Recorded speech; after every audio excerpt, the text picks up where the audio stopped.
painting that I do of flowers needs to be something pretty.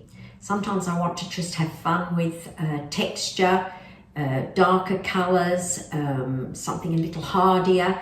And so I've chosen today to try and capture the essence of artichokes. These are going to have some colour on them, but I do like them when they're looking dried as well. So I'm not quite sure what I'm going to end up with here, but I'm going to have some fun trying. So let's see how we go.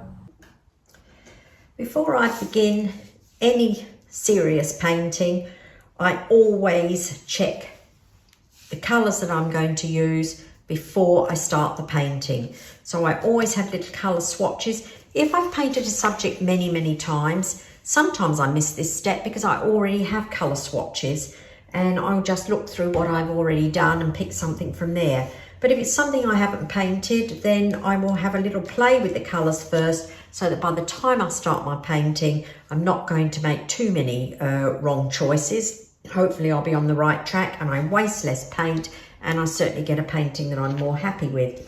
My subject today is going to be artichokes. I have painted these before, but it was many years ago, and I certainly don't have the painting now, and I don't have my colour swatches. I want to keep this loose like I do with a lot of florals, so not a lot of pre-designing, but I'd like to get that theory bit worked out first. So having a look at it, if you had a chance to look at my colour mixing, making bright purples, I discovered a purple that I thought would be very interesting for when I want to do this. So even I learnt something new from doing that little colour mixing, and I'm now going to be able to use that in this particular application.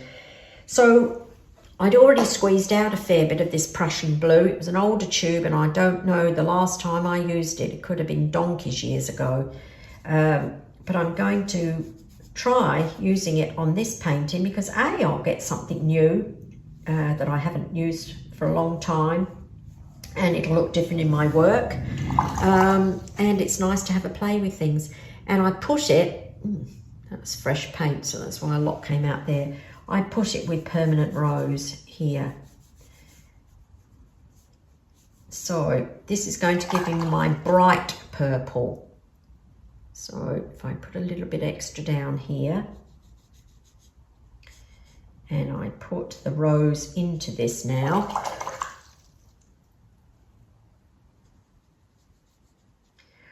this is going to give me the purple. And of course it can be a bit darker, it can be a bit lighter.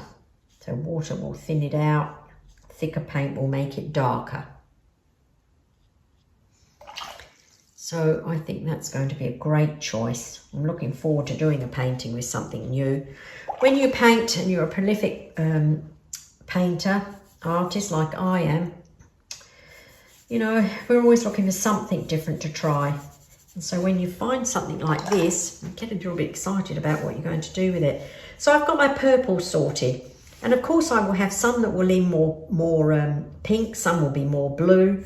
But I know I can get a nice fresh looking purple that I want from that. The other thing I'm going to need for the artichokes is going to be the green for their spiky looking leaves, their stems. So I haven't made a choice about that. So what will it be? I was thinking, I'm just wondering about trying some of this Cascade green in this. This is a Daniel Smith colour. When it separates out, so when you use it with a lot of water, it separates out and leaves a bit of a blue tone to it. So it separates out from the green and you end up with some blue. That could be very interesting. But I do need something to warm it up. I'm thinking this Quinacridone gold. If I use that with that green, I'm not sure that I'll particularly like that, but I'm just wondering what it might go like with that Prussian blue. So here, let me put it down again, the gold, and drop in a bit of the blue. That's a lovely fresh green. So I've got a muted bluey green maybe for background, bright green here if I want it, that I can still dull down. I can drop more blue into it. And do I need anything else? Well, these photographs here, just to give me an idea of shapes, this looks very, very fresh. This one here looks a bit more like I've seen artichokes, with the dried parts, and then parts that have got this sort of dull purpley plummy looking colour on there. But I'm thinking I could probably make that with my rose and maybe putting that gold in there. So it's a very bright orange, which I can dull down a bit maybe with the blue. It might be too strong. I think it's going to go too green. This is why you have to do these swatches first. That might be more like it. You do the swatches first, because if I had made that onto my painting and ended up with that green and didn't know what I was going to do with it, and I was really committed to the work and I was already in it and used a lot of the paint on the paper, I'd be a bit cross with myself. But by doing 10 minutes of a study, I think I've got it worked out.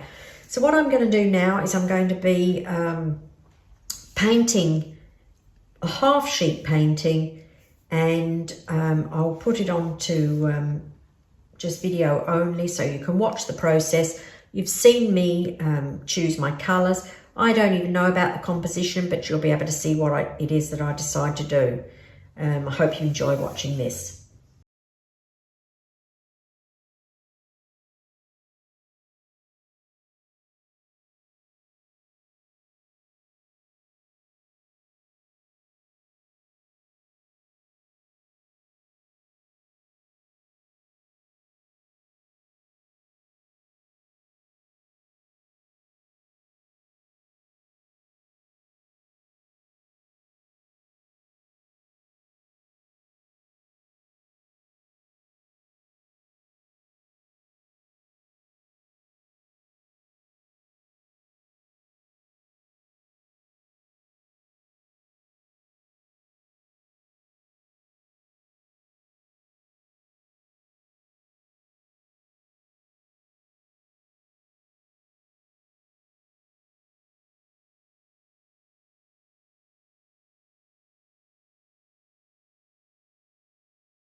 Well, I think I've taken this painting as far as I can for today. It's got very heavy. I mean, that could suit artichokes, but I'm going to have a look at it tomorrow with fresh eyes and just see whether it's worked or not worked. There's certainly a lot of paint on there, and I've enjoyed myself while I've been playing with it. But I will have another look at it in the morning, and as I say, it'll either be a painting or it'll just have been some fun. So till next time, bye.